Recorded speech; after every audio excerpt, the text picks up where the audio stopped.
Good afternoon, everybody. Welcome to the Sunset Safari on the date. I can't remember the date. I can better remember the day. It's wonderful to have you with us, especially the kids of Kempsville and Great Neck Middle Schools in Virginia Beach, unsurprisingly, Virginia. Hello, guys.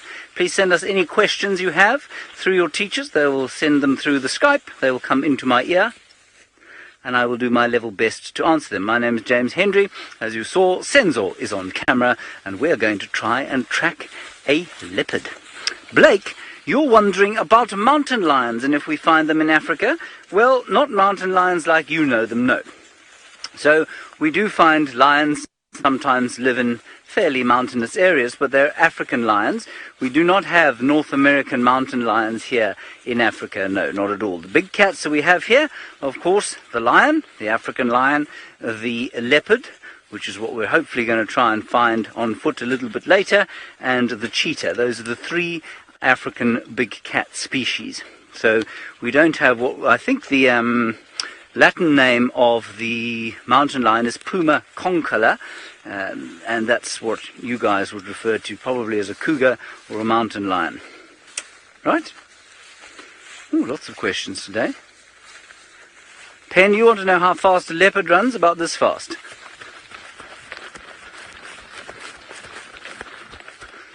No, they run much faster than that. A leopard could probably reach a top speed of, I'm going to say, about 75 to 80 kilometers per hour, with about 45 miles an hour, but for a very short period. They're explosively fast off the mark, but they cannot sustain a kind of running gait like a cheetah can, for example, and they run at about 60 miles an hour, or 100 kilometers per hour. Some say up to 120, which is about 65 miles an hour, but it's not. I think that's quite fast. Okay, also studying for leopards today is Stivovo, and Stivovo is off to the south, and he's going to tell you all about that now. Good afternoon, boys and girls, and welcome to Safari Live. My name is Steve Poltonridge, joined on camera by Fergus, and we are indeed in the search for leopards. We drove in this area this morning. We followed a young male leopard by the name of Osana all the way through this block, and we left him lying up just over here somewhere in the shade. But the shade has moved because the sun has moved through the sky, and he is no longer there. So we are still trying very, very hard to see if we can find him. He was on the search for food. He was very hungry. He tried to kill a nyala, but the nyala was too clever for him. And then he also tried a warthog, and he got himself between a really big warthog and its babies, and he just decided, hang on, you may be a little bit too big for me, and he lay down and went for a sleep. And that's the last time we saw him, and it was just over here. So we are here off-road, seeing if we can find him again. I'm sure James has told you to send through your questions with your teachers. Let us know what you'd like to see. The leopards are very, very exciting. And we did spend lots of time with him this morning. Well, we spent the whole morning tracking him. And then when we found him, we tried to find him. Rachel, I have seen cubs before. There is a female leopard in the area who's got a 4-month-old cub, maybe 4.5 now. But we haven't seen the cub in some time. But before, I've seen many lion cubs. I've seen a couple of leopard cubs, not as many as lions. But this place here in Djuma in the Sabi Sands is world class for finding leopards. And if you ever decide to come to Africa and you want to see leopards, this is the place to come. So we're just looking in all the little shady spots. There's a bit of a game path here in front of me going all the way down to a sort of some water. So there's a good chance that he might have gotten a bit hot in the sun, moved to some more shade, because here in what we call the savanna biome is made up of grasses and trees. And the trees are very, very important for the multitudes of animals that we have out here. And Jason, you want to know what the leopards eat? They are completely meat eaters, 100% carnivores, probably very similar to your mountain lion in the United States. They eat meat from scrub hares, birds, small antelope, whatever they can get their claws on. Whatever they can get their claws on. so not many vegetables. They might even eat something that Ralph has got. Let's go over to him and see what he's got. What was that? Good afternoon, everybody, and welcome aboard for the Sunset Safari. We are here in the Sabi Sands, which is in the greater Kruger National Park of South Africa. You're watching Safari Live, and my name is Ralph Kirsten, and on the camera we've got Wiem, aka Wildebeest, and welcome to all the kids at the schools, at the Great Neck Elementary, as well as the Kempsville School. Now, Logan, you want to know about elephants and where they get their water from. Well, Logan, this is a prime example of one of the spots where you may expect to find elephants coming down for a drink. At the moment, it's quite hot, and it would be a perfect opportunity for them to come down. In fact, we have seen a couple of tracks of elephants, but they've been a little bit scarce in the last little while. Here in the Sabi Sands, we are open to the Kruger National Park, so the elephants are free to move in the area, which is about 2.2 million hectares. Now, that, just to put it into perspective, is an area about as big as Israel. So these elephants can move and groove, and they go wherever they want to. And so sometimes we have a lot of elephant in the area. We've had it where they're all around this pan. But at the moment, it's very quiet in terms of the big herds of elephants. There are one or two around, as I said, a couple of fresh tracks. But hopefully I can find one on this drive. We'll have to see. But now don't forget to send your questions in, and we'll do our best to answer them. Luke, wondering how many species of birds are here at the moment. I've seen some Egyptian geese, which is the ones we're looking at there.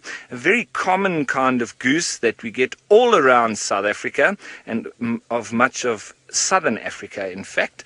I'm just having a look for some other ones. You know, in the heat of the day like this, we don't often see too many birds. They can be pretty quiet as well. They don't really call.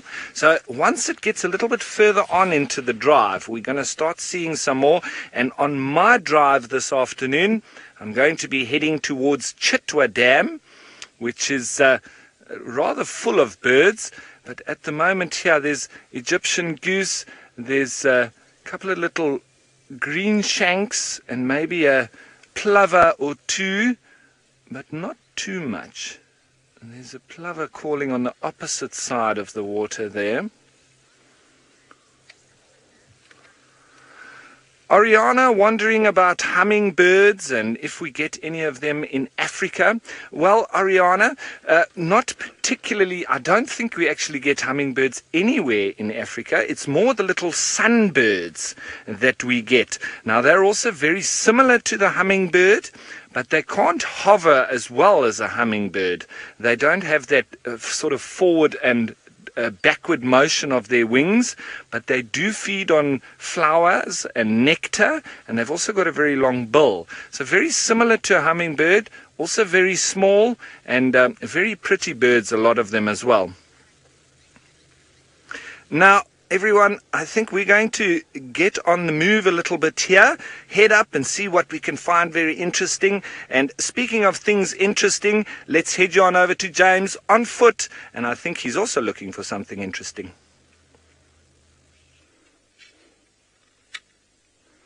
Well, yes, one would hope I was looking for something interesting, otherwise I may as well be in my bed, really. What we have over here is a track, and it's of one of the most common animals we find here. It is the track of an impala, and this road that we're walking along, this little track, was recently driven over by a tractor dragging something to smooth it, and so it's really ideal if you're learning how to track to walk along this road, because all the tracks are unobscured. So that is an impala track. You can see it looks like I suppose many of you will know what a deer track looks like. Looks very similar. The trick, however, is to try and figure out the difference between this and something like a nyala, which is of similar size. And if we find a nyala track, I'll show you. But for now, that is all you need to know. That's the impala track. And then over here, we've got a dove track. Now, a dove walks along the road in a sort of haphazard manner, looking for seeds and that sort of thing. So if I draw it like that, there you can see the back toe, front toe, side toe, and there should be another one there. But that is a dove. Probably a cave turtle or ring-necked dove.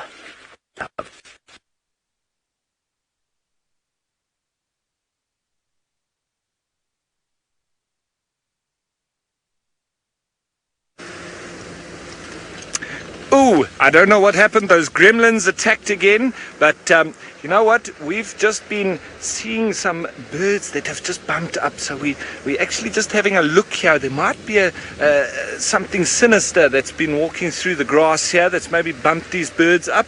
But we often find leopard in this area. So we're always holding our thumbs.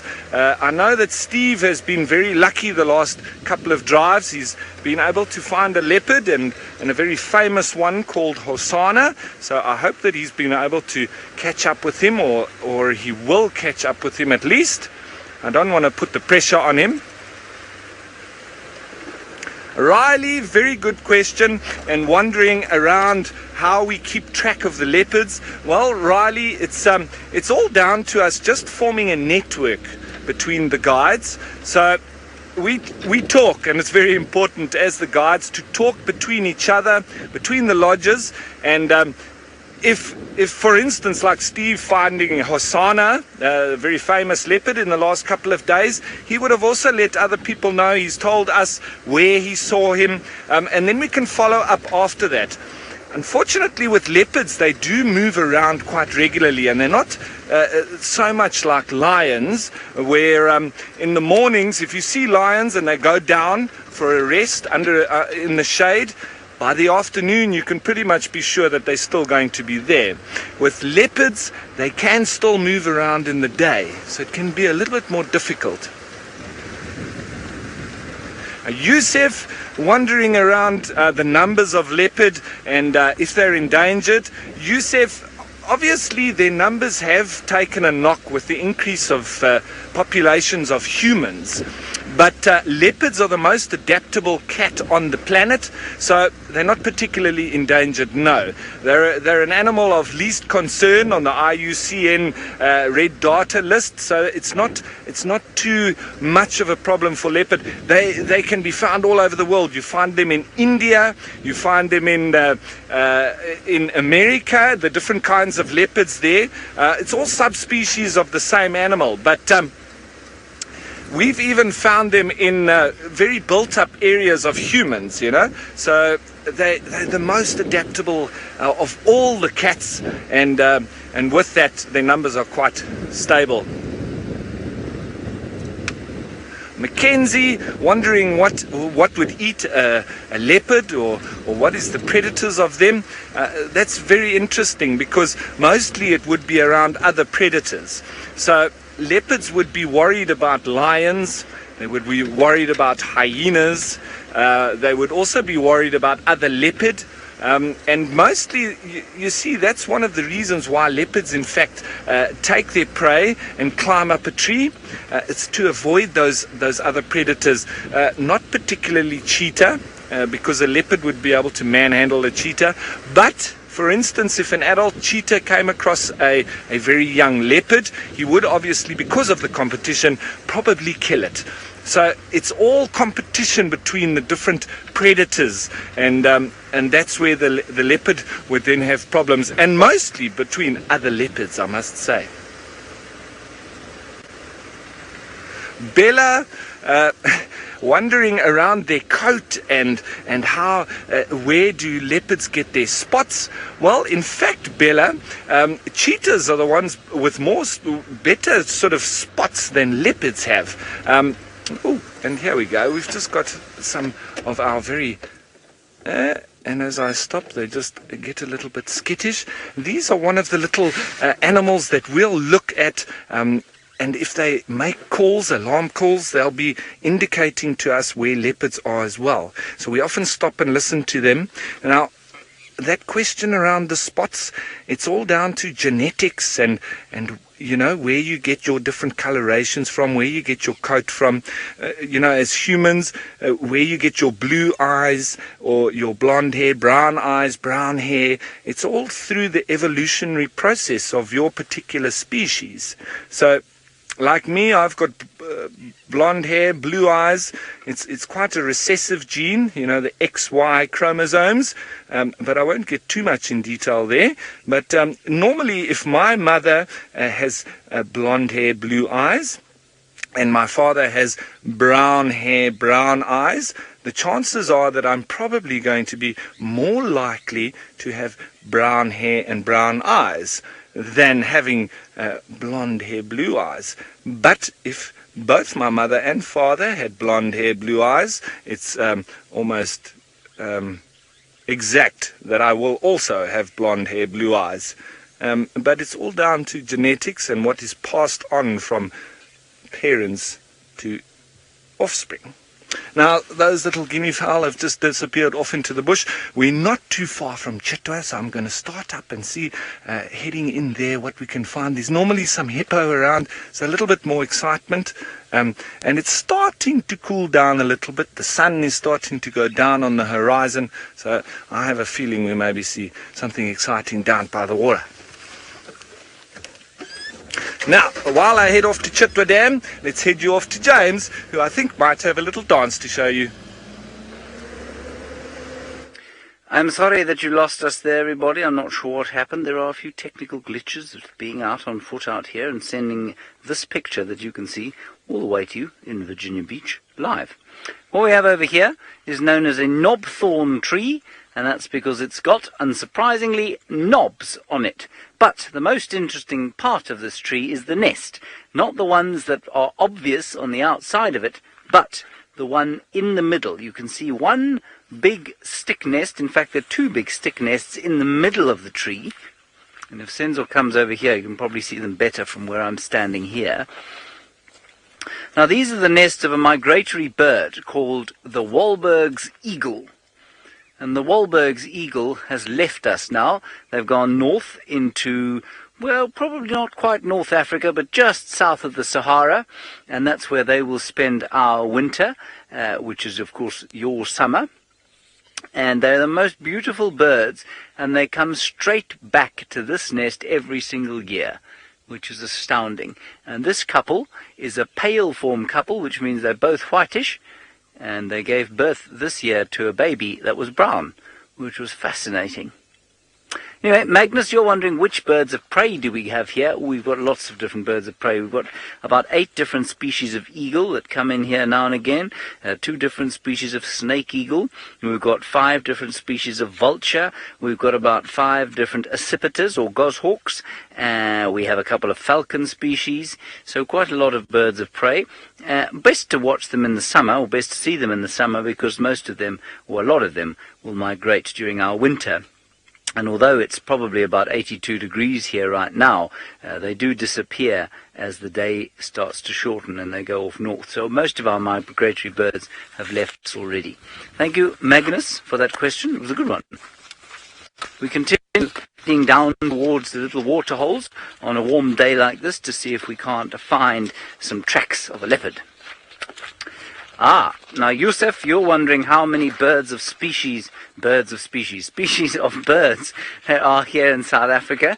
There are around about 1,000 different species of birds in South Africa, which is pretty impressive. Now, I don't know how many there are in the continental United States, but I'm going to say probably about the same, which is quite impressive on the South African front, because this country is about, I think it's about 1/10 the size of the United States. And the reason that the diversity of birds is so good here is that our latitude is in general much lower than yours, yes. So we're closer to the equator than most parts of the United States, which means that inevitably the diversity of life here will be that much better, or that much higher, not necessarily better, than it is where you are. And then in the Kruger Park, where we operate, there are about 500 species, and about 300 species have been seen here. Julia, you're wondering about, what animal is the top of the food chain? Is that correct? top of the food chain, other than the human being, well, I guess it would be the lion. The lion is by far the dominant predator that we get here. They eat absolutely everything else. They dominate every predatory situation unless it's against a very large clan of hyenas. And so lions, really, you can't argue with them being at the very top of the food chain. Very little will give a lion any trouble whatsoever. Now, let's find something interesting in this grass patch. What is fascinating about this time of the year, because we've had some nice rain, it's now quite warm, is that just about any patch of ground that you stop on, you will be able to find some interesting piece of animal life. So if we get down into the grass here, we can probably find something interesting, but Ralph has got actually something much more interesting. Let's go across to him.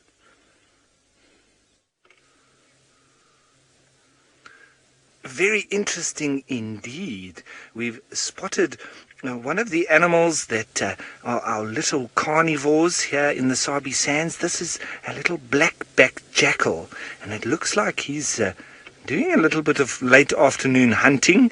He's been running around a little bit, and they would be going for all sorts, from small insects to rodents to even bigger things like birds, and they will also scavenge from your leopards and your hyena and lion, and so they'll be after any kind of meat protein, as I say, from insects to big elephant carcasses.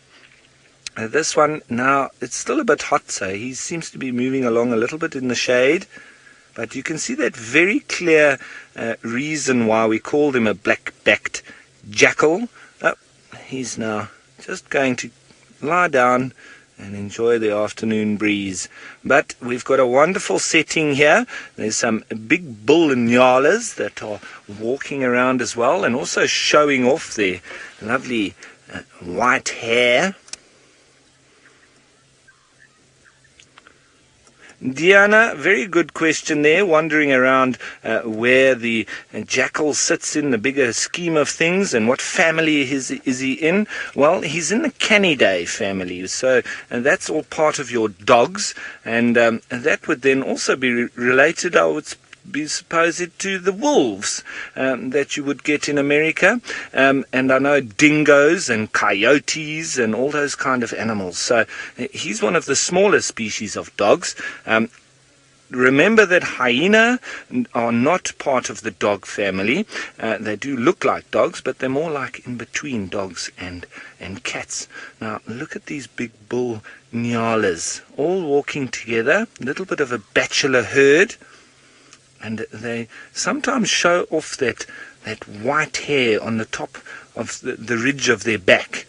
And every now and then you see them showing off. They splay that hair, and then they do a little bit of a dance, a very slow walk, and that's displaying towards each other, just establishing their dominance between each other. And remember, the females look very different than the male Nyala bulls. They almost look like impala, but they don't have horns. So there's a big difference between the male and female Nyala as a species. We also do have some warthog here in front, as well as impala. Those are impala. Got a nice set of horns on him. Female looks exactly the same, except it doesn't have horns, slightly smaller. And there's a nice warthog there, grazing as he just meanders through the grassland here, right now down near to the water. So all these animals enjoying the nice grassy plains with water nearby, and these impala look in very good condition, and very nice shiny coats.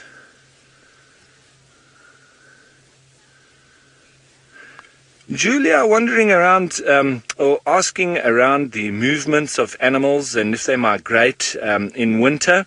Well, Julia, there's not too much of a migration per se here in the Kruger National Park, because we do have a big fence sort of around the boundaries of the reserve. So, but they will migrate in a small way. Like I said earlier with the elephants, they move, according to the resources or where there is some budding flowers on different trees or fruiting marula trees as well. So they'll move through a little bit, but it's not on a great scale like we get in the Masai Mara, which the great migration is soon to begin, where they come back from the Serengeti to the Great Plains of the Masai Mara. So it's not on a big scale, and that's probably mostly due to us putting up fences and blocking their great migratory paths, where they would have moved possibly from the Okavango Delta across to the eastern side, more closer to Mozambique, and it would have been crossing entire countries. But now we put up these barriers and these boundaries, and so it's stopped their traditional routes. And in a big sense as well, we also need to then put down artificial water holes for them.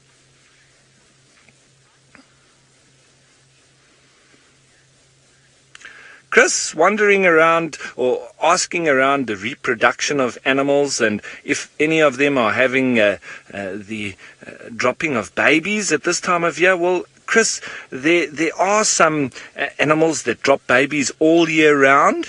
So that would be animals like elephant and giraffe with no real set times of year when they will give birth, but the impala and a lot of the herding animals will time their birthing period around when the big grains arrive, and when there will be then a big influx of resources, so there'll be lots of food around. So normally the animals don't want to be giving birth at the advent of winter.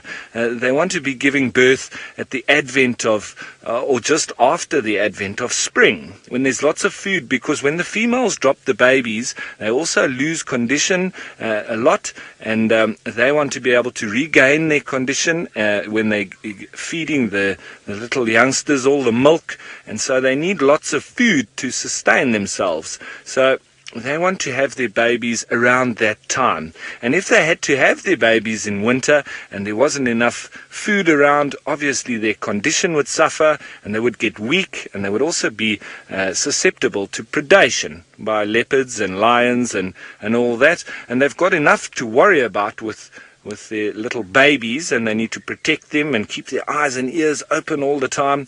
And if they didn't have any food as well, it would make life just that much more difficult. So I think, through evolution, animals have now started to drop around those time, because it's just the perfect time for them and makes them very successful. Right, I'm going to head off down to the water, see if we can spot some hippo. In the meantime, let's head you off to our man on foot.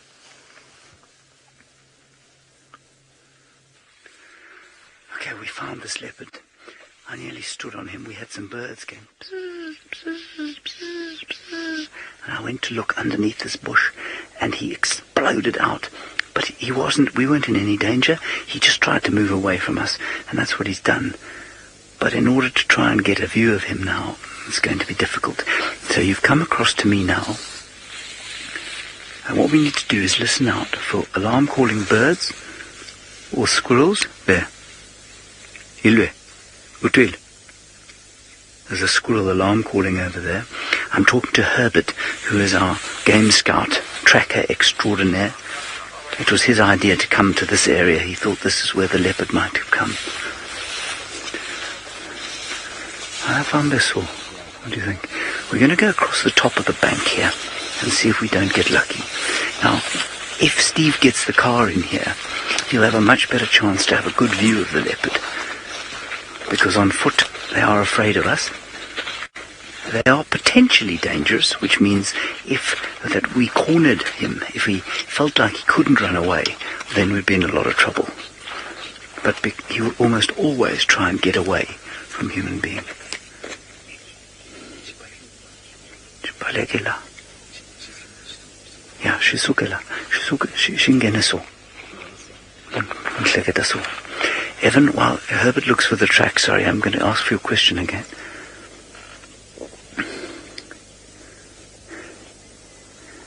Oh, you say, do leopards travel in groups? No, they don't travel in groups. They are solitary animals, almost always. This, interestingly, the leopard we found now, whose name is Hosanna, actually quite likes company, and he seeks out his father, who's a very old leopard in this area. But normally they are solitary. I can hear squirrels going.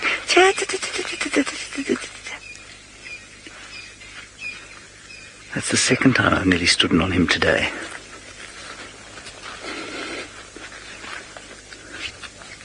Okay, he's run down through there. He's gone through there. Sabrina, you want to know how far can a leopard smell its prey, see its prey? What its prey? Yeah. See, oh, they've got great eyes. They won't see colour like we do, but they'll see a distance and they'll see shapes much better than we do. And so, in this kind of, it's interesting, in this kind of environment, he's going to struggle to see anything because the grass is so long. But, in an open area, 100 meters, 100 yards, more, depends on the prey. We're just going to walk very carefully through here. Because what we've done is we've seen this leopard now 3 or 4 times today on foot. And eventually he's going to get irritated. So let's just come with me through here. I can still hear the squirrel's alarm calling.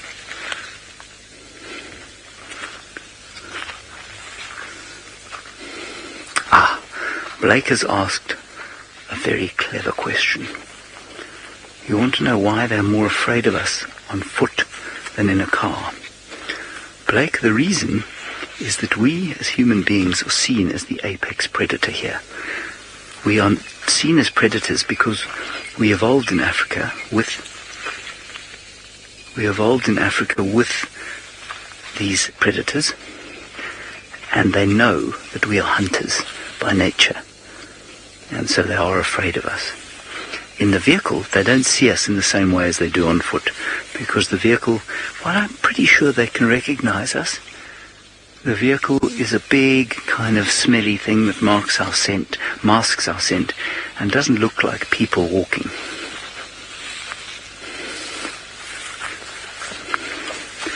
Just got to be very patient and very careful through here, because the bush is very thick. And I don't want to do is startle him again. Because every time we startle him, of course, there is a chance that he won't allow us to track him on foot again. Okay, we're going to keep looking through here. Let's head across back to Ralph, who's at the water, with a hippopotamus.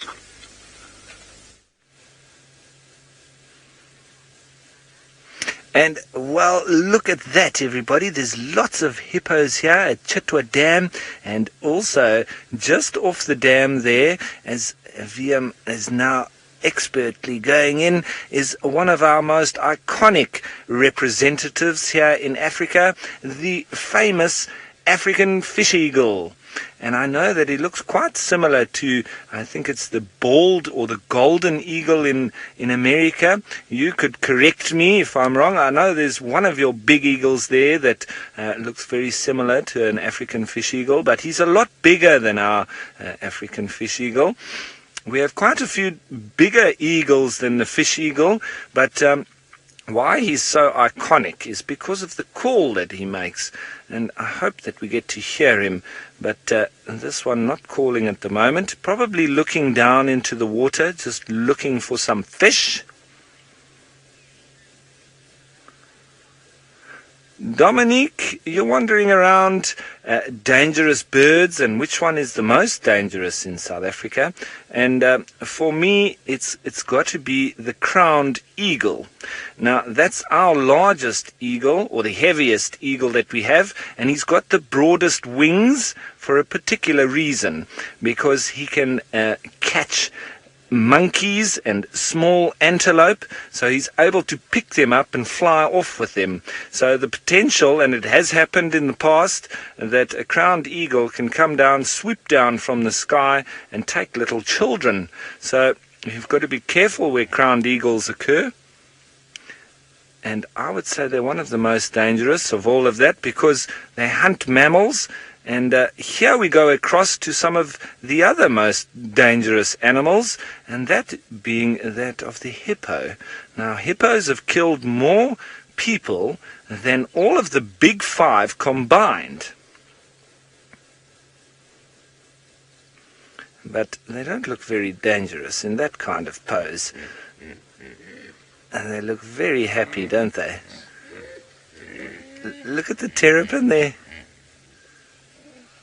Jason, I will answer that directly. The hippos here, they don't look too big when we look at them, but how big can they get? Well, they can get well over a couple of tons, so that would be probably in the region, I'm just thinking the conversion rate, we work in kilograms here in Africa, and that's probably at around 4,000 to 5,000 pounds. And we're seeing all sorts on top of these hippos here. That was a little red-billed oxpecker that Liam just showed you, and before there was a terrapin. That's a red-billed oxpecker there, trying to use the hippo as a means to get down to the water, I think.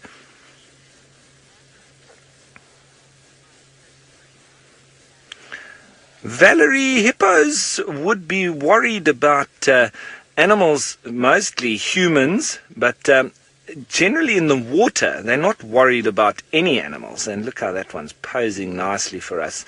But when they are quite vulnerable is when they come out of the water. And that's at night, when they go out to graze. So they spend their days in the water, relaxing and cooling off like they are right now. And as that sun starts to dip over the horizon, they need to go and get their sustenance, because there's no food for them in the water. So they are herbivorous, and they eat grass, almost like cows. So they'll come out of the water at night and start grazing, and that's when the lions might take an interest in them.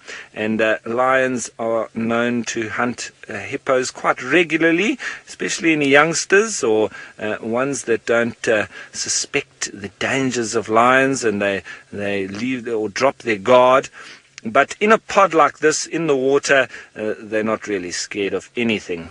So crocodiles and elephants coming down to the water, or crocodiles in the water, not a problem. And Caleb, hippos, they are going to be eating grass. And that's your question. What do they eat? They will be eating grass, so that, as I say, very much like a white rhino with a very flat mouth, and so they'll come out of the water. And I've been camping in areas where there are hippos, and when they come out, it's almost like it's a scrunching noise. It's like whack, whack, whack. And so that's what they will be eating. And now I've forgotten what the second part of your question was, so I'm just going to let Rebecca in FC remind me of what the other part you were asking. That's it. How long can they stay in the water? I'm assuming how long can they stay underwater? Well, a big adult could stay underwater for 5 to 8 minutes, so when he's holding his breath. But a little baby, like the ones, there is 1 or 2 little babies here as well, they'll hold their breath for up to about a minute, because they'll also go underneath mommy and drink some milk at sometimes when they're very small. But look at that, a terrapin using a hippo as a lovely sunning spot. Now that's one of our reptiles that also live in the water here, along with crocodiles. And they'll stay alongside the hippos and seem quite happy just living together. Well, these guys are really enjoying the water, and you can see the younger ones really start having a bit of fun. Luke, hippos don't really move in packs. packs. What we say they do is they move in pods, a little bit like what dolphins would do. And it would be with a territorial bull.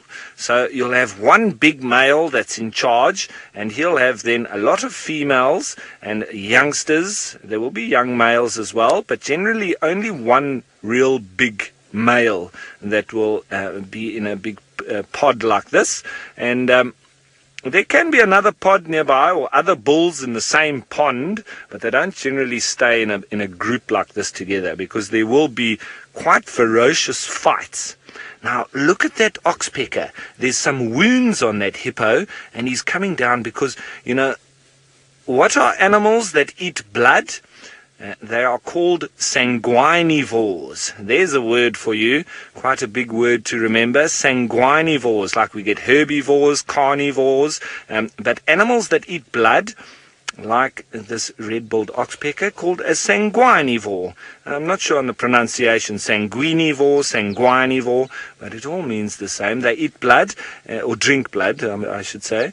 And so that one is trying to get into the little wounds that animal has, that hippo has, and then drink the blood. So they can be like some of the blood-drinking bats. They also eat ticks, which are full of blood, but that still comes down to them liking to drinking blood. Now, everybody, I think I'm going to send you on over to Steve, because he's got some spots and lots of excitement for you. We have found some spots, and it is a leopard, a male leopard, busy scent marking. I haven't quite identified who he is yet, but I just heard... can you hear that barking off to the left? That is a nyala that is barking at the leopard. It is an alarm call, which... let's see if we can hear it. Can you hear it? We're going to follow him onto a road called Leopard. Leave it. And this is a big male leopard. Just did some scent urination here, and it's actually got a sweet smell like pog.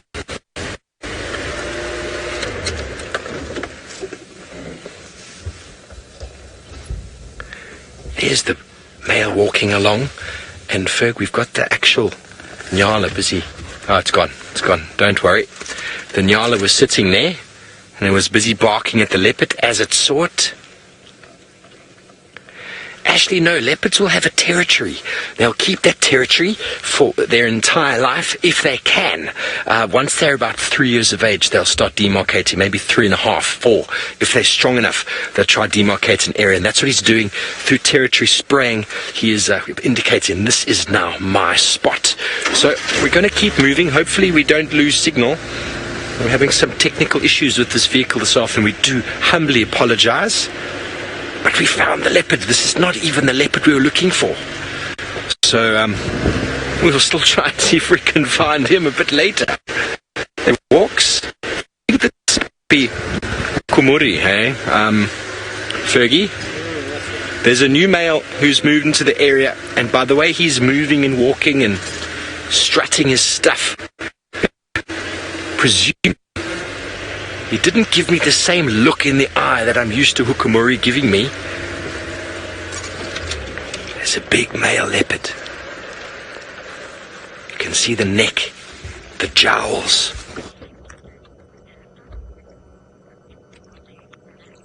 Hannah, in South Africa or in Africa, there's only one species of leopard, and then there's another subspecies in India, but they are very closely related, very similar sort of size as well, but just separated by the continent. But all through Africa, we get this one called Panthera pardus, which is part of the Panthera group. The lion, tiger, jaguar, and leopard. And Panthera means that their claws protract, they go back into the foot, and they've got the ability to roar.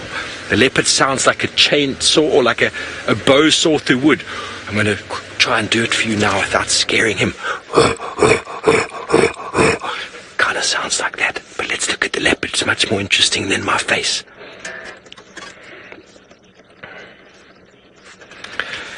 Mackenzie, first of all, the size. You want to know how I can tell if it's a male or female? It's big. If you look closely underneath his tail, if he turns, you can see he's got genitals there. You can see them moving. And look at that neck. That neck's got skin hanging all the way down underneath the jaw. Very good sign that is a male. It takes some practice to get used to identifying males and females. But first of all, when you can see the genitals, it's very easy. And when you see that neck, he's got a marvelously big neck, or what we call jowls, which helps to protect them when they fight, because they often will try and attack each other and hit each other in the throat. He's busy smelling something. And also it's kind of like a scare tactic. If you've got a really big jowl, another male sees you, be like, hang on, you're much bigger than me, I might leave you alone. How marvelous is this? And to see a leopard moving at this time of day is really quite special. And he is claiming Leopard Alley for his own. If this is in fact Hukumuri, I want to get another look at his face. He's a male leopard that's moved in recently and sort of stolen the territory from another male leopard. Evan, do you want to know if leopards live in trees? And he spotted something. Look at his tail. You can hear the Franklin alarm calling there. That's one of our small birds. Leopards don't necessarily live in trees, but they are tree specialists. You see he's moving around on the ground, but if he gets threatened by anything at all, he will go up the tree, and when they kill small antelope and any type of food, they'll take it up the tree where they can feed on it at their leisure without being disturbed by hyena or any other. That is a very common alarm call there of the Natal spurfowl, as he's absolutely terrified of the large leopard moving through. Sorry, Ferg, let's see if we can keep with it. We often follow alarm calls like that to indicate where our cats are moving. They are very reliable when they jump up into the tree like that. And okay, he's going to go straight through this pathway. It's going to get tricky, but we're going to stay with him. How beautiful is this? We are super excited.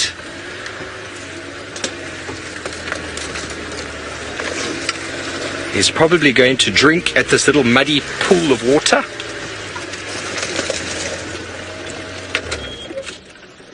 Sorry I can't get around for you there.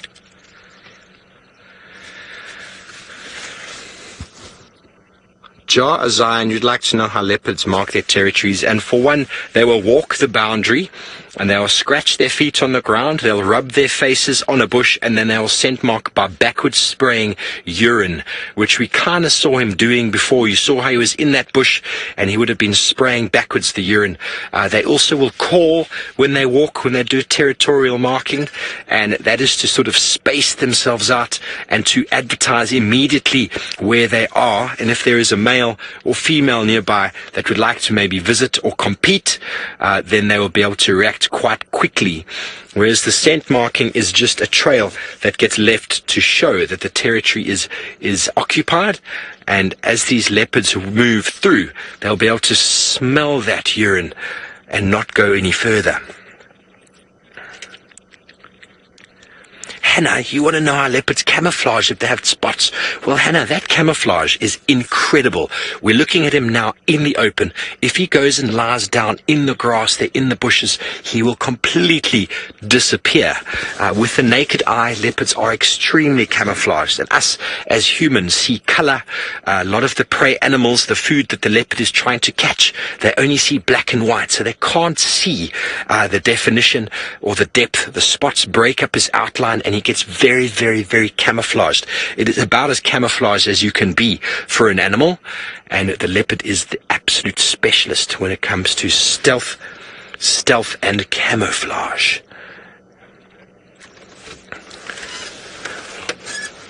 Yes, this is Hukumuri. I've seen his face now. He's got a very particular type of eyes that he looks at you. So, boys and girls from the schools over in Virginia, thank you so much for joining us. It's been a marvelous afternoon. I'm so glad we were able to find a leopard for you, and I'm sure Ralph was able to entertain you while we had no signal. So thank you for joining us, and we'll see you next time.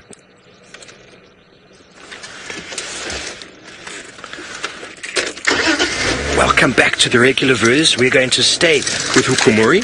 I might lose him, so I'm going to call in some assistance from anybody else who's out on drive. So please send through your questions and comments to hashtag Safari Live. We're very excited to have everybody on board. I hope you've had a marvelous morning. So we were trying to find Hosanna, as you know, and we couldn't find him. We were busy doing circles, and then Herbie called us in to find a leopard that they'd seen. And look who we've got. Lays, how can we tell them apart? Well, first of all, you identify male and female, then you see the size, and then spot pattern on the face. Hukumuri's got a very particular sort of eyes. He's got these really, really sluggy eyes when he looks at you. He looks fearful. Oh, well, he looks frightening, should I say. Most of the guides agree with that. And this individual's actually got a bit of a saggy lip. You quite often see him with his tongue hanging out, which I didn't notice earlier. But as he looked back at us there a moment ago, it's what we saw.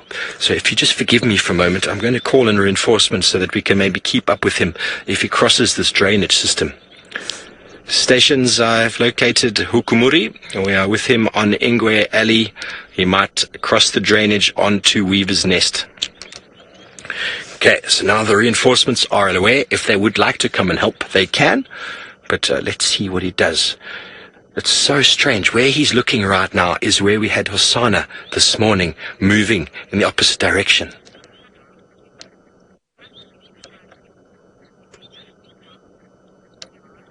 Siddharth, yes, leopards know where water is. They know the pathways. They follow the scents. They know their area quite well, just like you know where the local shop is, you know where the local bar is, or the school, or the swimming pool, or whatever it is that you use on a daily basis, you get quite used to. I know for sure my brother knows exactly where the pub is, and these days he knows where the dog-friendly pub is. He lives up in Edinburgh, and so he knows exactly how to find it. He could probably find it with his eyes closed. And leopards have got a far greater sense of smell than we do. And let's have a look at Hukumuri and his very interesting but yet beautiful face. There he is.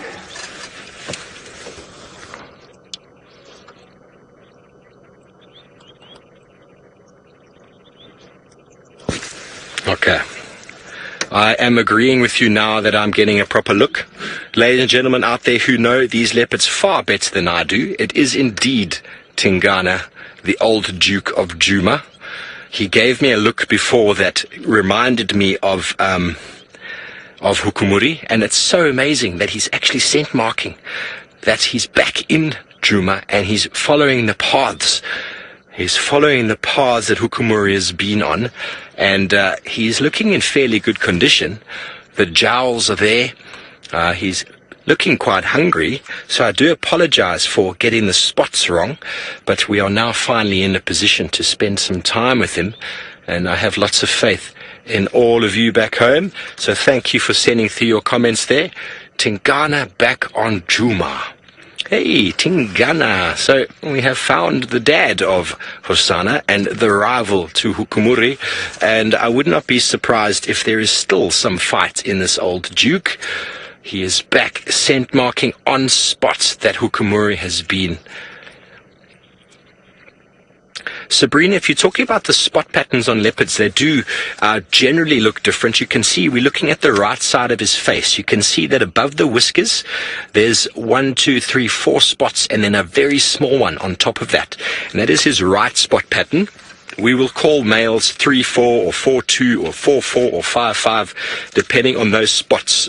I don't know his spot pattern off by heart, but on the left side, it will be slightly different. There we go. There's another 4 with a spot on top. Okay, so 4, 4, and 1 on top. So 5, 5 is Tingana. You can see how both sides are very, very similar. And you can see the throat patch underneath, the jowls that are quite large. Definitely a big male leopard. He's 12 years old or so, over 12, which is a very, very good age for male leopard. And there he is in his awesomeness. The difference between him and Hosanna is that throat, that hanging throat or jowls underneath. And he is very relaxed, but looking very, very hungry. Here we go. Let's see if he scent marks. He's busy smelling. Let's check. There we go. Ah, yes, that's the typical feline backward spray. The Duke of Djuma is staking claim once again. Joseph, how many leopards are in the Sabi sands? I don't know. But we have the potential on just a very small portion of it to see almost 12. So what the Sabi sands has, I could not tell you off the top of my head. I think Brent, Tristan or James would have a much better idea than I would. And there he's doing it again. He's rubbing his head. Let's smell the popcorn, shall we? The cheese Doritos. There, he's doing another one. He is, ladies and gentlemen, he's given up his retirement in Chitwa and he's coming back to find or to stake claim to his legacy, which is what we've all been hoping for. Okay, well, before we lose signal as we go through here, let's go over to James, who's looking at some tracks. I am with some tracks, but I feel that I won't do them justice because I totally misinterpreted what happened here. Herbert, come on. Come and tell us what happened here, and tell it loudly so that it's into my hat. Cranston. These are tracks of white-tailed mongoose. These are tracks of scrub hare. And this is a fur from the scrub hare. And these are the knees of the scrub hare. The last kick of the scrub. So, this is a Cranston. The last Over to you. kick of a scrub hare. So basically what he's saying is a white-tailed mongoose came along here and flattened a scrub hare sometime yesterday evening. I completely misinterpreted everything that happened here. I assumed it had something to do with this bird, which I think is a bronze-winged courser. Oh, he agrees with that. Well, that's a comfort. So, just a quick reiteration. What we have over there, tracks of the scrub hare. What we have over here, the claw marks of the vicious hunter known as the white-tailed mongoose. And here, the dying kick of the scrub hare, which is now in the digestive system of a white-tailed mongoose. Fascinating. What a day we have had today. Now, let us discuss that leopard that you have been looking at with Steve. Tingana, all the way up here, scent marking, no less, which is excellent news, I think. It means that Hosana is still at large, and so we're going to head down towards a little pan down here and see if we can find him. Herbert thought that Hosana may come back up towards the pan where we found Tingana. We just assumed when we saw the flash of spots that it was Hosana, except that the leopard didn't stop moving after we disturbed him, and that was very unlike Hosana. 3 times today he stopped, he went up onto a termite mound and waited to see what was going on, which was fascinating. Tingana just carried on moving on. Daniel, you're wondering about the age of Tingana, and remember, those of you who have just joined us and have been watching the school drive with us, you can keep talking to us, please, using the hashtag SafariLive and the chat stream on YouTube. Tingana, Daniel, I think, is 11 now. He's just turned 11. Same age as Tundi, if I'm not mistaken, which means that he's quite young to be losing out to a leopard like Hukumuri. And this is why I think that he has been ill. I think he's been sick. Certainly, you know, when just before I went off to the Mara about, well, it's close on 2 months ago now, more than 2 months ago now, we found him just under a bush where he slept for 2 days. And then he moved slowly into Chitwa camp, didn't look good, lost a lot of weight, and I think he was ill. And I wonder if his illness is not sort of dissipating now, and perhaps he's going to be able to retake his territory from Hukumuri. I'm not sure, because an 11-year-old male leopard, look, he's getting to the end of his territorial career, but he's by no means ancient. And so, and I mean, Tingana's a good-sized male. He's not a small male. Hukumuri's not very big. And so, I don't know, maybe there's insufficient pressure from the south, And Tingana's just thinking, I'll just move further south, that's fine. This young interloper can have up here and I'll just go further south. That can happen. There can be territorial shifts like that. So it's very interesting, but he has come way up to where we last saw Hukamuri, who has been scent marking here as well. So clearly he hasn't quite given up just yet on this area. We're going to continue to the south, see if we can find more tracks of Hosanna. While we do that, Ralph, I think, is still on Chitwa with no doubt something interesting to tell you. Thank you, yes. And speaking of tracks, well, we are just driving on the area next to the airstrip at Chitwa, and we're looking at lots of tracks, but still trying to see if there's any leopard tracks around. I haven't seen any cats since I've been back in the Sabi sands, so I'm very excited to try and track one down. But for the moment, it's still a little bit quiet. And yeah, we've got Vildi with us, Wiem, and he was already thinking, as soon as Steve said about that big dewlap, he was saying the exact answer that was required, which I think was Tingana, eh, Wiem? I think it was Tingana that he said immediately, as Steve said, the large dewlap. So, I mean, Vildi does have the inside lane, the inside knowledge. He's been here quite a while, and he loves these big cats, as I'm sure you know. Always going out with Tristan, as I've seen when I've been around them, and they seem to get a lot of sightings of the cats. So for me, Tristan is the leopard whisperer here in these parts. But nonetheless, we've just got to spend time out here looking for them, trying to find them, looking for the tracks. And obviously also with Tristan, he knows a lot of the local guides, but I'm not saying that he's just asking them. He also knows the habits of these particular individuals. Now, Hukamuri coming in would maybe shake things up a little bit, but he might be doing similar routes to what the other ones would be doing anyway. So, but nonetheless, for me, I would be thinking like a leopard, as I always say. If you want to find an animal, you've got to try and think like it. Where would it be at this time of day, you know? And it's always going to be near to where the food is what I would imagine. And so here in this Chitwa area, there's a lot of food around in the form of impala and kudu and lots of water. It's a very nice area for them.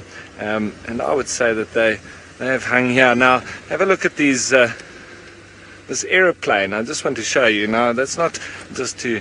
I'm just wondering why they've put those thorns there. It's probably to stop the likes of hyena biting those tires, and it would make it quite difficult. I'm sure those tires are quite expensive as well. So, and you know how hyenas like to chew rubber. They're like naughty little puppies. And I had a lot of them in the Masai Mara, those little puppies. They kept on coming around my vehicle, and that's the reason why I just have to tap the vehicle to try and get rid of them, because they're always around the tires. So I think they've packed those knobthorn branches, very sticky branches, to stop those pesky hyenas chewing on them. Now, I'm going to continue on the leopard hunt. Speaking of leopard, let's head you on back to Steve, who's got exactly that. Yes, we do, and it is indeed Tingana. Now we've spent some time with him, and what is amazing, folks, is he came through the drainage system on the exact same line that we left Hosanna this morning, that we followed Hosanna through the block here. So I wonder if he's actually going to look to try find his son. He just eyed out 2 southern ground hornbills in the tree, just above, or directly where he's heading now. And look at this, he's going to walk straight past one of the other vehicles, a lodge from the north, Jacobin Lodge. So yeah, they're all very excited to see a male leopard as well.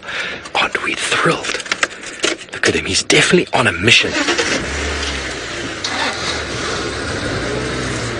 He's definitely on a mission.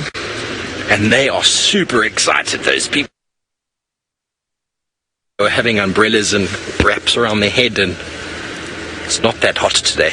It's only 28 degrees Celsius and 82 degrees Fahrenheit. That's really quite cold if you consider it.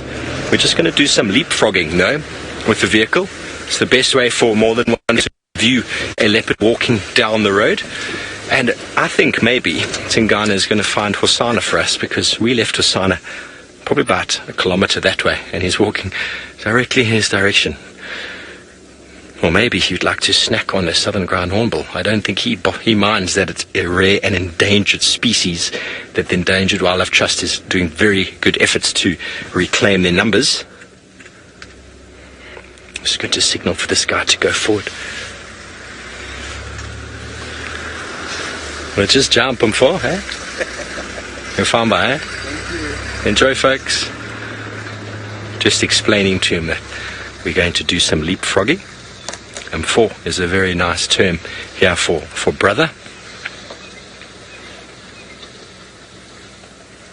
Isn't he beautiful? He hasn't lost any of his regalness.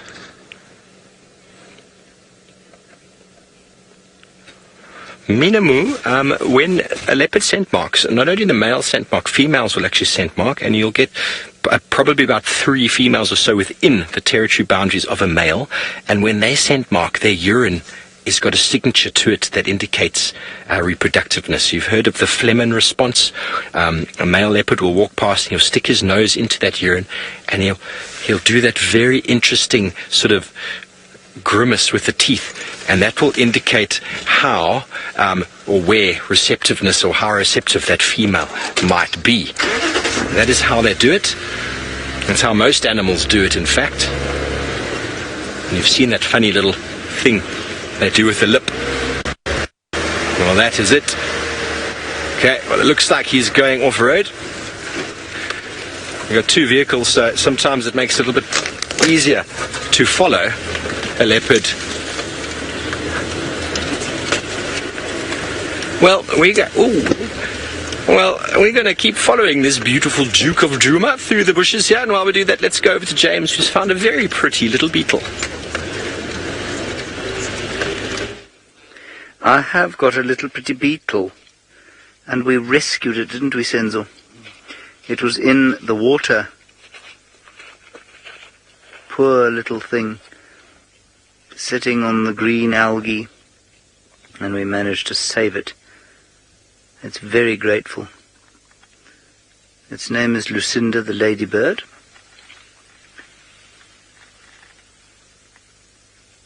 Oh, it's my pleasure.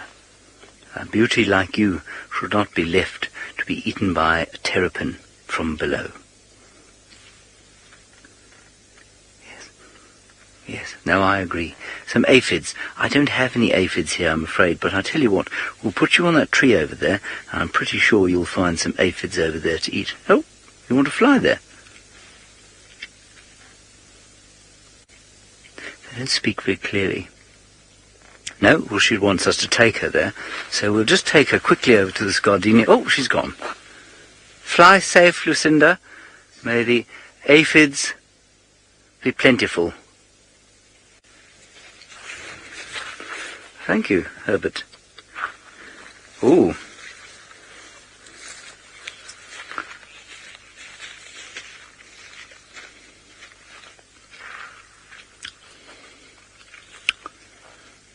I believe this comes from Gruvia flavescens, the sandpaper raisin. That's not bad, actually. It tastes a little bit like Herbert's hand, I imagine, mixed with a bit of dry apricot. Not bad. Excuse me. Sorry, Rustin, what was your question again? I was just having my tea. But, oh, ladybird and ladybug. Rustin, no, it isn't. It's the same thing. They are beetles. They're not bugs. And, in fact, there are not many species that are native to South Africa. I think far more native to Europe, if I'm not mistaken. But we do get some, and that's one of them there. That's not bad. That one tasted less like Herbert's thumb. That's the sandpaper raisin, Gruvia flavescens. Now I wonder if you don't just, well, obviously Steve, I can hear Steve following Tingana. I wonder if Tingana won't lead us straight to Hosana. That would be quite fun. Perhaps he will. I don't know. In the meantime, we're going to go along this road and see if we can't find some sign of the young prince, instead of trying to follow Tingana. So not Hukumuri, but Tingana. The plot in the leopard story thickens. It's marvellous. It is very interesting, and obviously it's excellent for Tandi and Kalamba that Tingana is back in this area, because he will look after them to a certain extent. He won't actively look after them, but he will actively probably just deter Hukumuri slightly from coming back into this area. Fascinating things going on here. Alrighty, let's go back to Stavovo. He's in a thicket. Hopefully he still has Tingana now. We do have Tingana now. And how marvellous it is that he is indeed back. Mark isn't his territory. Last time I saw him, he was looking quite down and out. He was very flat. He was feeling very demotivated. Maybe he's got a boost of energy. He came into the block with some speed, and he actually charged towards some southern ground hornbills that then took off. They then frightened off an impala, who I think he's now circling around to try and find. He's looking very intently.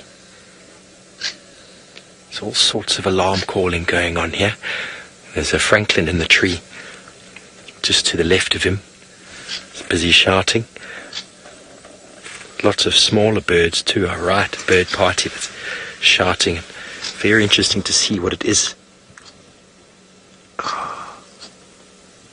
Don't know what he can see at the moment. But this morning, when we had Hosana in that drainage system, sort of looking in a direction, I had the feeling that maybe there was another leopard nearby. Maybe he could smell another leopard nearby, and he was very hesitant but interested at the same time. We watched him for the longest time, and I think I even mentioned that maybe Tingana's in the area, and lo and behold, there is Tingana, not too far from where we had that sighting. And he's walking in the block pretty much quite close to where James and Herbie originally found him. Well, there we go.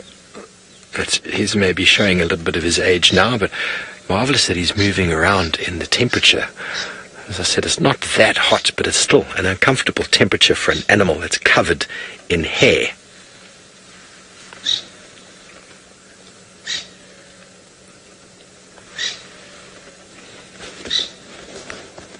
Ali, it's a good question. With Tingana recent marking, will the females come back and reclaim? I don't think the females have left their territory. I just think that it's very fluid, and Shadulu seems to be encroaching in on Tandi's territory, and her movements are seemingly very well correlated with that of the fact that she's trying to move her cub away from the new male, Hukumuri.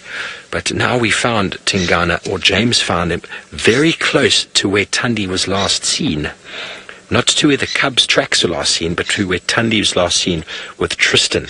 So, I don't know. It's amazing what chemicals are going on, what pheromones are in the air. Maybe he knows that he needs to come back, and he needs to start claiming it if he wants Talamba to survive. Who knows what's going on in that mind? Maybe he's just bored of Chitwa and likes a new scene. Maybe a new male's moved into Chitwa and chased him up north. It's very, very hard to say, but the females don't change their territories in response to males. They're actually very interested in new males. It's when they have cubs that they're a little bit reluctant, but it's the female-on-female contact that would make a female change her territory, not the male. I hope that answers your question, Ali.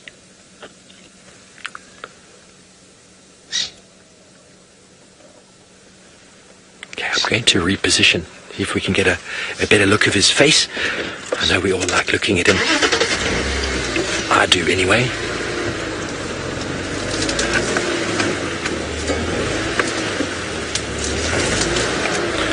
Watch out there, Fergie.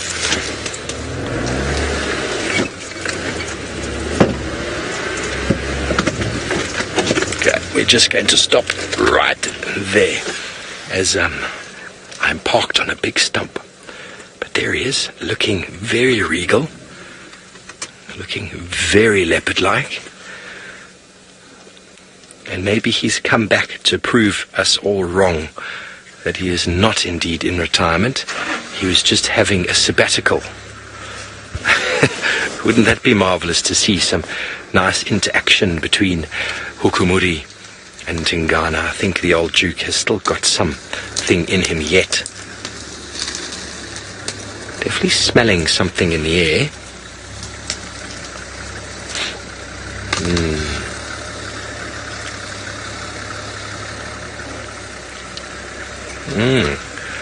Well, Hosana is definitely south from where we are now, so behind him. So he's definitely interested in something that is behind us. So as soon as these other folks reposition, he decides to move. That's typical. That's typical. He's very interested, though. I wonder what it is that he spotted. But don't worry, we'll just give him a few meters, and then we'll reverse back again. As soon as he's out of the way, we don't obviously want to disturb whatever it is that he's doing. You can't really get a shot of him there, folks. I'm afraid he's stuck with my face for a moment. Okay, he's moved back. As soon as he starts moving again, I'm going to move. Some birds alarm calling at him there. Forktail drongo giving him all sorts of grief. Okay, back we go.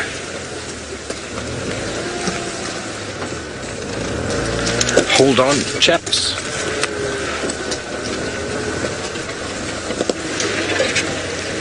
Hold on.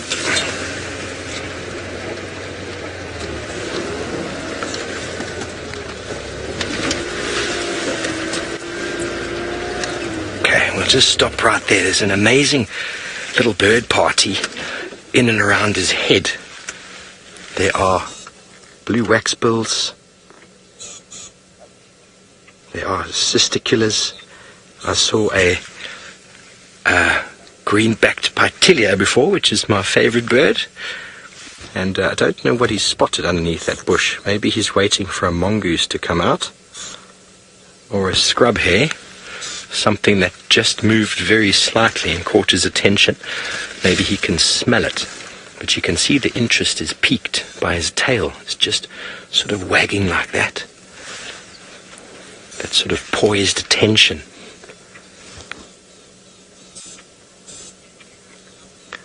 There's a tawny-flanked prunier was just above him there. Rattling cisticulars. I saw a blue waxbill moments ago as well. Very hard to get all of the birds on screen though, folks.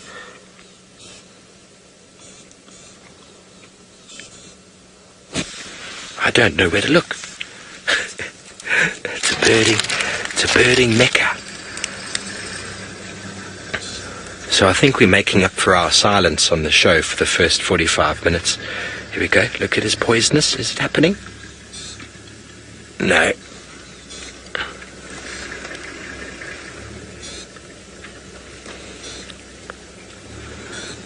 Ryan, predators are very, very sort of opportunistic, and they will catch whatever it is that comes about, from terrapins to fish to birds, small mammals. It really doesn't matter. They'll eat whatever comes around. I mean, have you known a domestic dog or cat to be very picky of the food you put in front of them? I do actually remember my cat was quite picky about certain things, but I've never noticed a dog to be too picky on what's put in front of them, as long as it's edible, including your shoes. But he would catch whatever came about. I think those little birds jumping around might be a little bit too small, but I mean, if he had the opportunity, he would definitely. But they're a little bit too quick, a little bit too nimble. Maybe he's a little bit old to be catching those rattling cisticulars. But in the thicket here, just underneath the bush, there could be absolutely anything hiding in there. Ryan, I've never known of a leopard to use any tactic other than sort of a stalk and stealth hunt. Not like lions that have the ability to hunt in a pride, where some can go around and they can chase or herd the animals in the direction of their choosing. So I've never known of leopards to be able to do anything sneaky other than just sneaking up, really, using their stealth and their camouflage to get as close as possible. think we're the only animals in the animal world that are able to do anything sneaky. We are truly sneaky, a truly sneaky species. Animal behavior is very easy to understand. There's always the intention. As you can see, his body is poised, his ears are alert, his tail has stopped moving for some reason, but he's definitely hoping to spook something out of that little thicket there. So we are going to stay here and wait with Tingana staring into the bushes, and while we do that, let's go to Ralph, who's looking into a tree.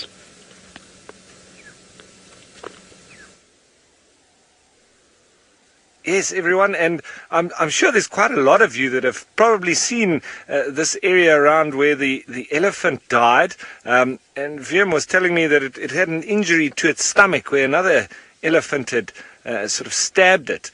And it's quite exciting for me to come here for the first time. However, there's not much left of it. It's incredible. And just looking at the skull here, looking nicely at the anatomy, where it's very interesting with an elephant how, I mean, these teeth are made purely for grinding up all the matter that they're throwing into their mouth. And this one, this tooth here, that is a solid tooth with sort of pods on the inside of that solid tooth. And then the second one in front there, sort of another pod of teeth. And as you can see, these sort of wavy molar type structures, and that would obviously be grinding everything, but also wearing down as it does so. And that's where we get, elephants replacing these modules of the teeth, obviously on the top and the bottom, but eventually that wears down, and they get about 5 to 7 sets of these particular pods of teeth, and eventually, once that last set wears down, they pretty much starve to death. So this animal to me shows, just on looking at this, its teeth look still in very good condition, so it wasn't anything about that. It obviously, and there where we see the other part of it on the bottom jaw, and that's where this has been pulled off probably by a hyena. Finishing up here. And I did see some of the pictures where the leopards were lying around here. I was watching with the elephant cam. The tech guy's very clever getting all of that set up.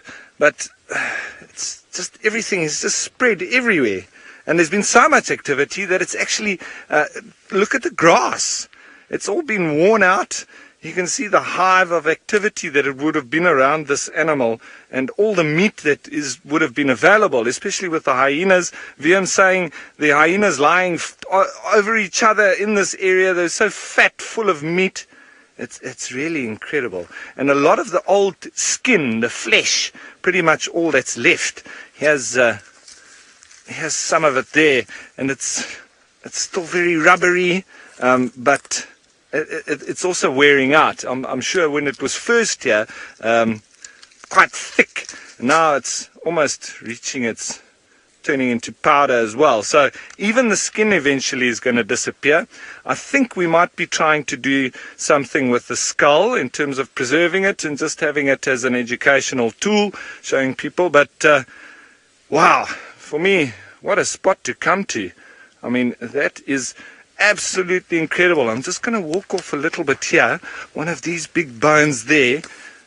I can't believe it. Look at that. And the weight of it. Obviously one of the leg bones, probably either there or there. I'm not that great with animal bones and where they come, but that I think is probably that bone there. Lots of beetles still all over it and around, but I mean, just putting that into perspective, that's incredible. Wow. And as I show my enjoyment, it's obviously very sad with an elephant having died here. So sorry about that, Mr. Elephant. I'm not laughing in your death. I'm just enjoying the sheer educational side of things, where we can see how big this animal was and everything that has happened in this particular area. So wonderful. I think I'm going to be jumping back on the vehicle and continue on our search for those leopard. But while I do that, I think we might just see what else happens. It's been a wonderful start to my time back in the Sabi sands. And obviously I do need to stick my microphone in so I can hear what's happening in the FC.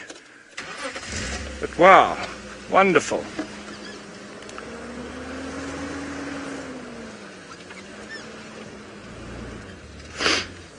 Now, George, wonderful question, because elephants do have a very high calcium requirement, and you're wondering where they get it from. Well, George, if they don't get it from a lot of the vegetation that they feed on, because you can get a bit of calcium from some plants, but they actually also do eat soil, a lot of soil. They get salts and calcium from lots of soil. They can also sometimes, even like giraffe do, they can roll bones around in their mouth and grind a little bit of the calcium off. But a lot of stones, which they can grind down, spots where they go, traditional spots where they know they can find a lot of calcium in the soil and mineral salts. So they'll go and they'll get a lot of it from that. But yes, big calcium requirement for elephants.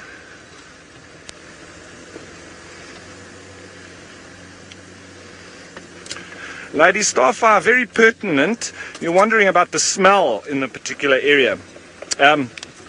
Lady Starfire, it's actually a lot less than I would have thought, but I think that's down to the cleaner uppers, the jackals and the hyenas having really cleaned all that fresh meat off of it.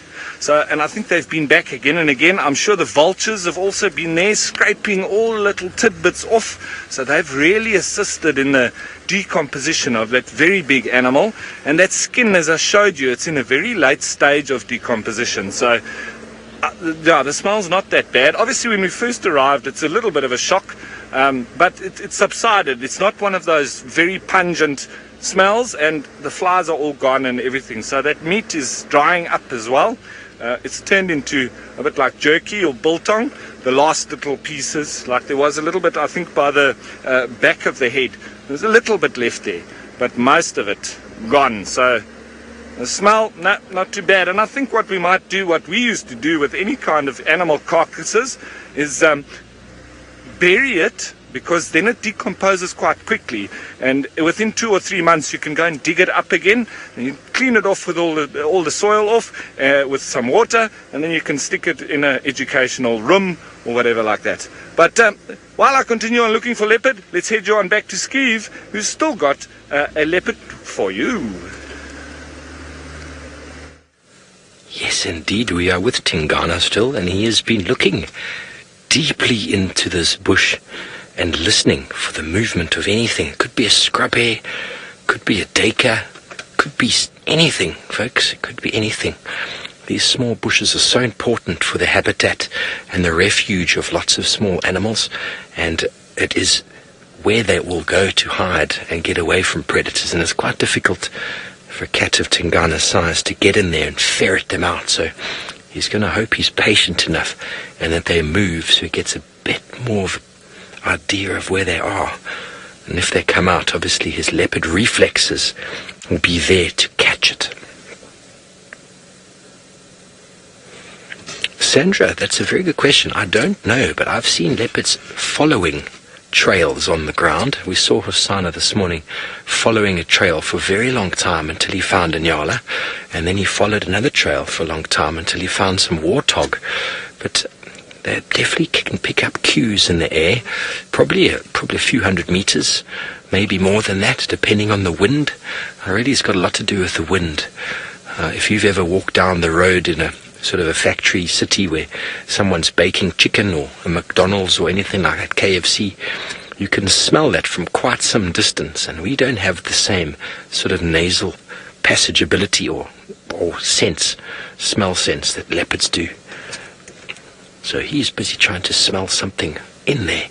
He can smell the flavors. He's probably going to salivate if he knows what it is, all in anticipation. Who knows what's going to happen. So Bex, I hope you let Ralph know that if he goes directly sort of west from that elephant carcass, that's where we last had Osana this morning, and we were trying to find him earlier, but we got called out of the area because a leopard was found, and we thought maybe it was Hosana, but then on getting as far away as we did, we realized it couldn't have been. But so nice to have the two of them back, and they are playing a really good ping-pong game between Chitwa and Djuma. They both seem to be on either side at the same time.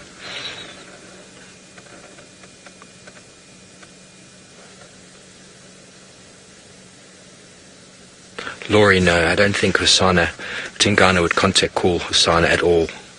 A male leopard, I don't think would contact call at all. The only call he would do would be a territorial saw, or the chuff that they do, that loud, whoa, whoa, whoa, whoa.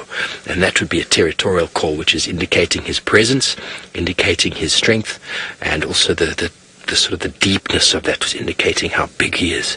So another male leopard would respond to that either by moving away or by calling back, and it could lead to immediate sort of confrontation if the other male feels that that calling is happening too close to his boundaries. What have you spotted, sir? It's only a female that will call her cub, contact call her cub. There wouldn't be any other need. Leopards are solitary. They'll find each other through scent if they want to, and through scent marking will allow the male to find a fertile or a breeding female in estrus, and he will be able to follow her for a very long way because of the scent marking that she will leave as a very sort of visible trail to the nose. And they do it regularly. And I've seen a female leopard that is obviously highly in estrus, scent marking vigorously and calling and calling and calling. And within a matter of hours, a male had found her, and the mating started, and that lasted for about 3.5 or 4 days. Very, very vigorous. But they weren't the most relaxed of cats, so we just got them deep in some bushes. But the noise you can hear from a very long way away.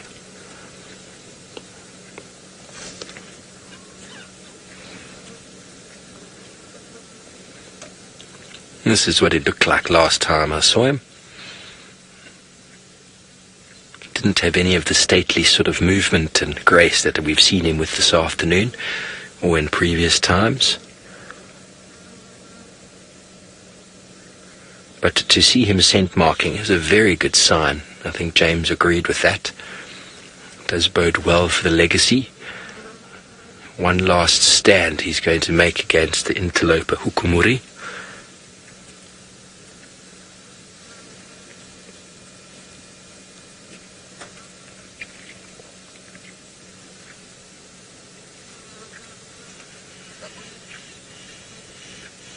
It's just some little contact calls, bird contact calls in the bushes here.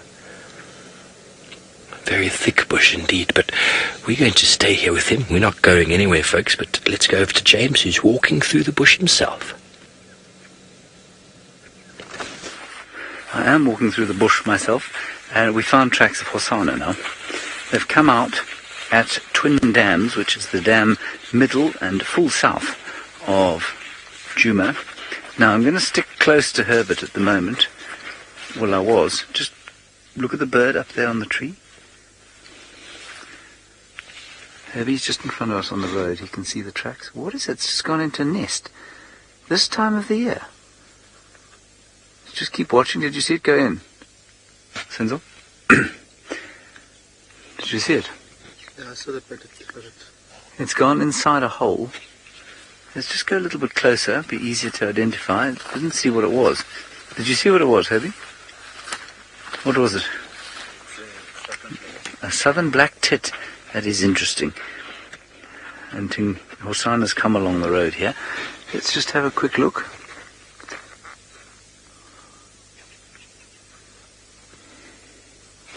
Come on, bird. I'm fascinated that it's breeding now, I must say. Okay, let's leave that for now. Senzo, come, let's go down towards the water here and just see if we don't pick something up. I think that Hosana has gone back south into Little Gari, which is the reserve to the south of us. His tracks are not here. Well, certainly very difficult to see with Senzo breakdancing on them. But luckily, Herbert is in front of us. Every single termite mound now I'm looking at. And he used to love to hang around here with Shongile when they were little. Good to look in the deep bush. Oh, look at this gorgeous little wetland that we have here. Isn't that nice? It just gives a feeling of such fertility. Right, well, let's go round and see if we can't find his tracks actually crossing out.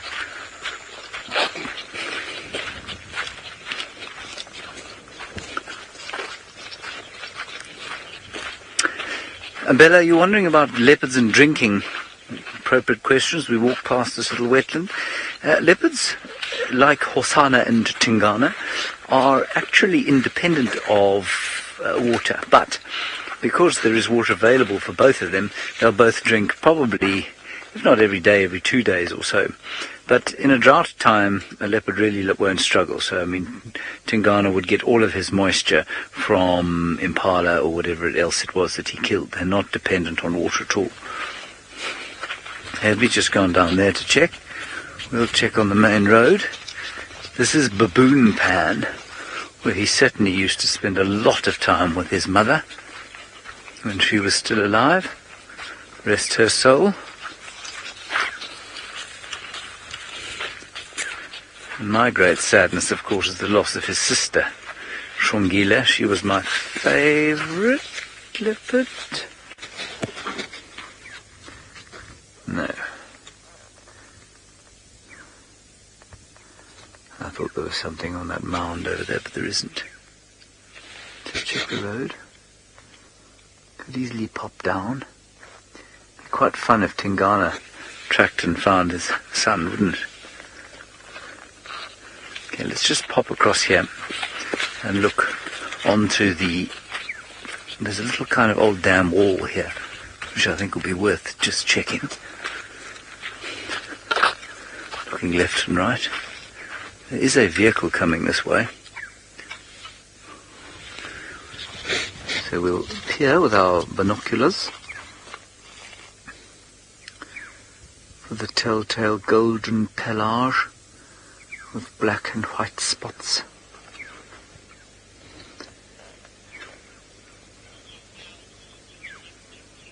Alright.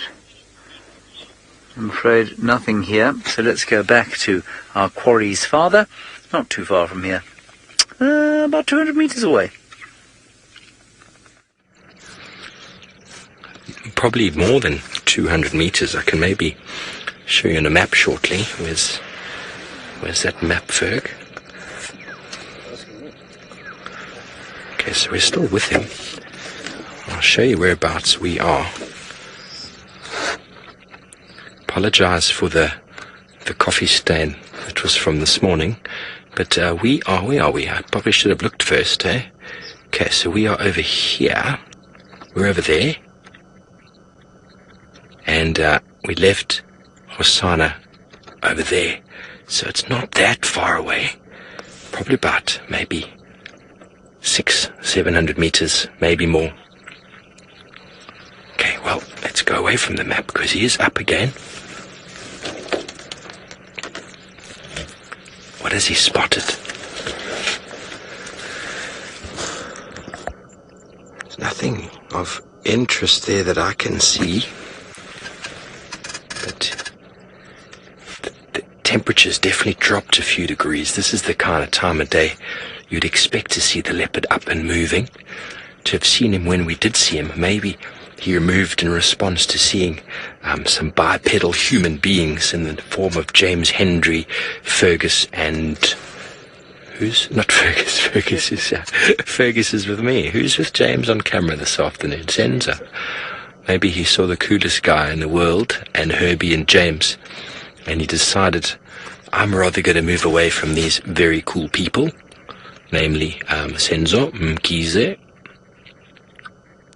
That's the only reason I think that he moved when he did. Or maybe he was hungry. I mean, we did find him in the road having a little bit of a toilet break. He's going to get comfortable now. He was sitting very poised for the longest time. for whatever might erupt out of the bushes here, and now he's decided to get into a more comfortable position on his bottom.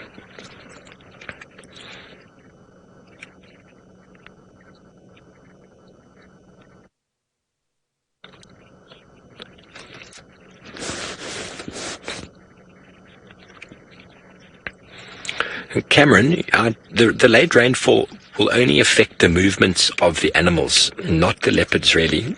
Well, the leopards their movements will be affected by the movements of the animals, but because we've had the late rain, doesn't necessarily mean there's more food for the leopard. It means that the impala and the bushbuck and all those animals are more secretly covered or hidden, more cover to hide in as well, and it means there's more water availability around. So it means that he's going to have to move bigger areas to find abundance of game, but it also makes it much harder for us to find them. But as it starts drying up, as it starts getting sort of less cover, less leaves, less water, the animals will start moving back to where they would be going, and that's around the dams. But that's where they found him now, is at a small little pan. In a few months, those small little pans that we've been looking at will be no more, unless there's some later rain, and then it'll be far easier to find these cats because they have to drink, so they will be in and around the water. And once the rain goes away as well, the ground softens up, it gets sort of more sandy, or the crust sort of breaks up with the passage of herbivore movements, and it becomes much easier to track these animals. So I don't think the late rain affects him in any way. It just means they've got to move a little bit more to find food, but actually bodes well for the herbivores, who are actually getting a bit stronger and fitter because of the excess food. It's the lack of food that makes them easier to catch, because they get weaker, but the leopards will still do well, still do very, very well. It's hence why there's no peak breeding season in cats, because there doesn't really need to be. There's always food abundance for them, whereas most of the herbivore animals try to pick a period of time to breed when the food is going to be at its most and at its best, and when there'll be enough water and less stress on them as individuals. I hope that answers your question, Cameron.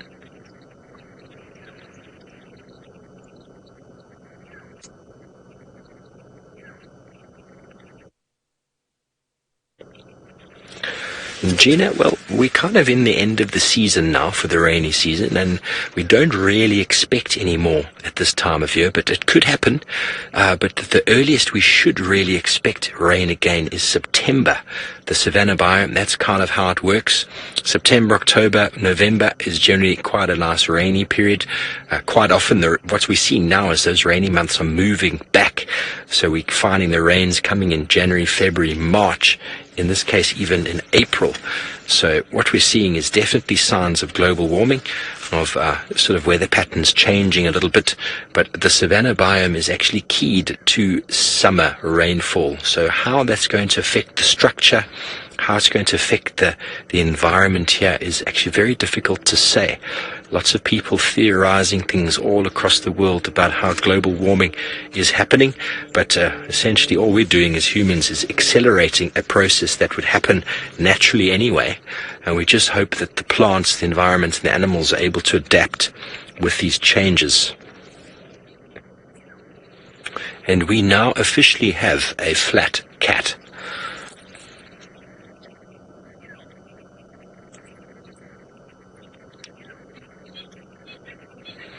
Okay, well, poor Ralph is feeling kind of left out with not seeing any cats himself. So from our flat cat, let's go to him in his anticipation of seeing his first.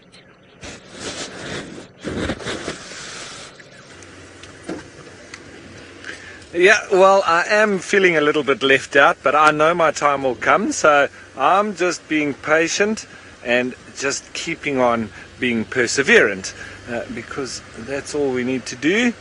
And sooner or later we're going to bump a few cats. And I was Viam just mentioned now that there's a real feel that winter's on its way. There's a bit of a bite to the air, almost just as that sun starts dipping over the horizon.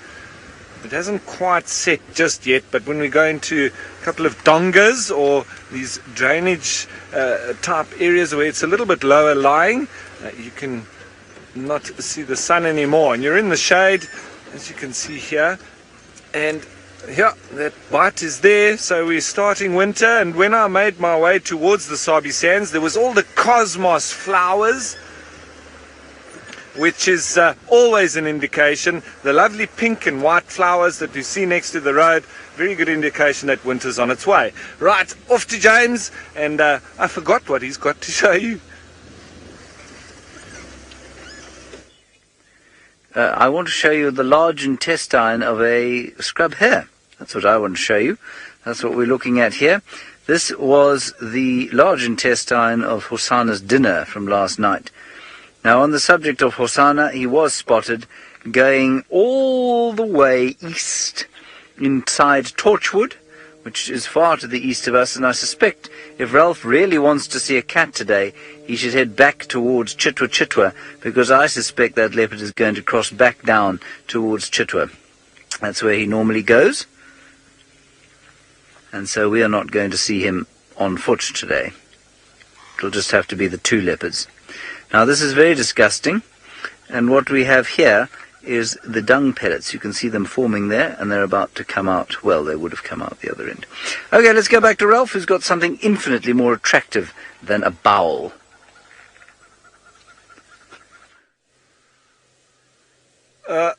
Well, that's always the luck, isn't it? Oh, well, we got lucky there. The female is a crested barbet. We've just had the male and the female. I don't know what they're after. They've spotted something in the thickets there.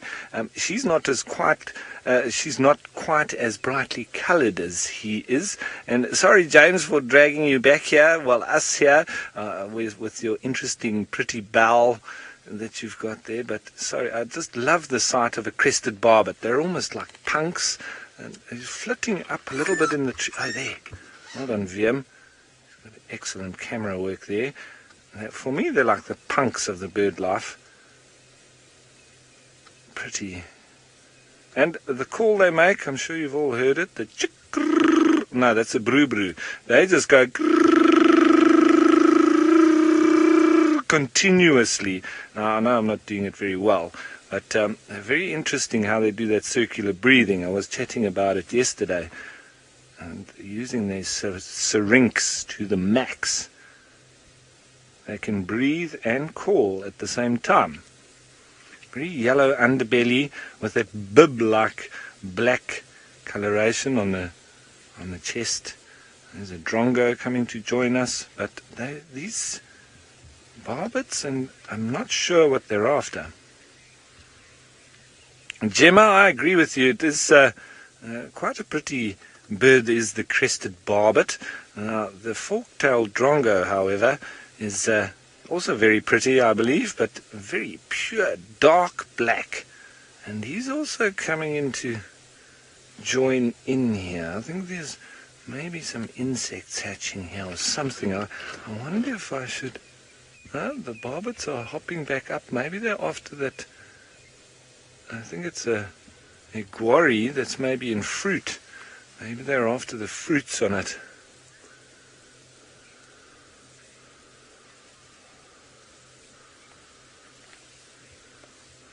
Now, Russen, that's a very good question, because we're seeing different kinds of birds here all together, and you're wondering if they all stay together quite harmoniously. Well, birds that are obviously not carnivorous.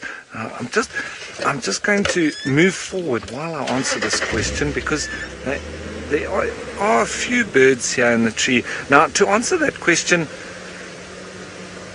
a lot of the herbivorous birds, or the birds that are not carnivorous, and obviously as I come in here, most of them have flown off, but they'll be able to stay together. So the birds that are feeding on berries and seeds, they can move in big flocks all together, and they'll go and decimate entire areas. And when you've got a resource like this, where there's a common goal, they'll all come in. And times when you have...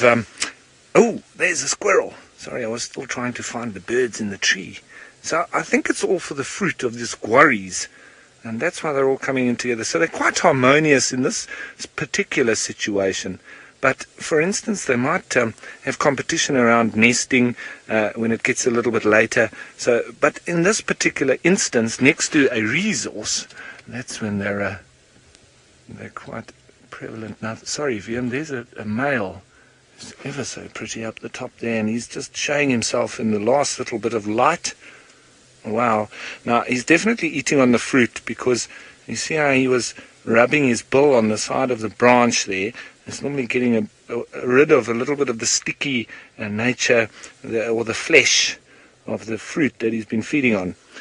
Lovely way of dispersing your seeds. Make a nice tasty, fleshy outer part covering your seed, which is very hard and not easily digested on the inside. And so that's what birds do. They go and feed on the fruit because it's nice and tasty. That seed passes right through them. It's been distributed to a different area, so moved away, and it lands in a nice pile of crud. That's possibly one that's just been dropped out there. And so within that little pile of poop, it's got lots of resources, lots of nutrient for the new little seed to be easily grown. So wonderful way of seed dispersal, huh? Right, let's continue on our leopard search as that sun starts to dip. Won't be too long and we'll be getting our spotlight out. Nice just to stop for a couple of birds. So yes, generally animals are harmonious around a particular resource. Going back to that question, especially when, for instance, when you have the flying termites or the alates coming out. Maybe there's some ants on the road and you have all sorts of hornbills coming down, but they will fight once the resources go down again, and then they're hungry. They'll definitely compete with each other once more. But safety in numbers, there's all sorts of different reasons why animals will tolerate each other. Safety in numbers, and more numbers would have more eyes and ears to be looking out. But then there's also more mouths to feed, so it does make life more difficult in some ways. Now, somebody who doesn't believe in safety in numbers is a leopard, and that's what we're looking for. That's what Steve's got, so let's send you back to him. Yes, I quite enjoy safety in numbers, but being solitary is also quite nice. Just no one understands my jokes when I'm on my own, so it's fun to be with people. And we still have a very flat cat. He hasn't walked very far, but just like in the army, any of you who've been in the army, you rest when you stop. Eat when you stop and rest, and then you go again. It's how they survive.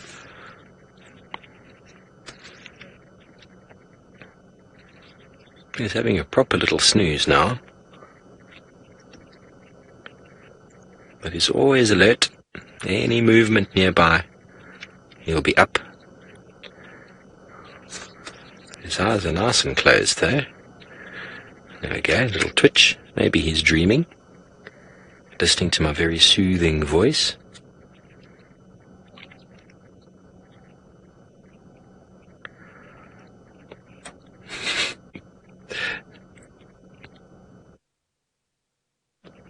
You've got those little notches in the ears. I think there's certain flies that cause that. It comes with age. You notice when you see Hosanna, his ears are still perfect. It'll happen. He'll lose condition. We all get old. Start losing a little bit of colour or going a bit grey. Definitely a little bit more washed than Hosanna is in his complexion. Lovely sort of green with the backdrop of leopard spots. Can anybody see the leopard behind the grass there? You see him, Ferg? See, my jokes aren't always funny though, but I laugh at them. That's fine.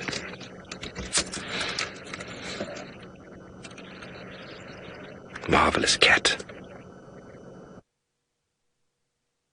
Now all we need is Tandy and her cub to materialize and come and pay homage to the Duke. Welcome back, sir. Welcome back. Bring him gifts of scrub hares and dacres. I think he'd like that. Make him nice and strong for the battles that are to come. I mean, we've been all so anticipating the sort of battle and encounter between Hukurumuri and Tingana that it seemed to just sort of disappear. All that anticipation just dispersed or dissipated quite quickly without even seemingly any blows or any noise. But what happens after dark, we have no idea. No idea.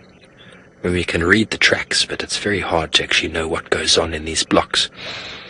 I mean, if Ferg just pans back a bit and you see the section we've driven through to get here, to know what's gone on in this entire section without physically seeing it is impossible. Even the best trackers out there can give you an idea of what's going on, but to know physically what happened, impossible. That's what I love about the bush, is that you never actually know until you see. You never actually know. You can always have your